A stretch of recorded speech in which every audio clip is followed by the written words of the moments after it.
Unwin now offers a wide choice of static front tie-downs to suit transport providers' requirements across the industry. Position the wheelchair centrally over the floor tracking and apply the brakes. With the hook facing outward, fasten the front straps to the front wheelchair frame on the designated front tie-down attachment point.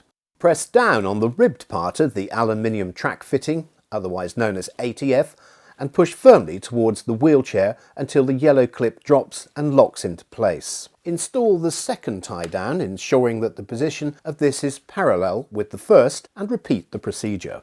Move to the rear of the wheelchair, release the wheelchair brakes, pull the wheelchair back to tension the front straps and apply the brakes on the wheelchair. A suitable rear tie-down must now be fitted. See the relevant video.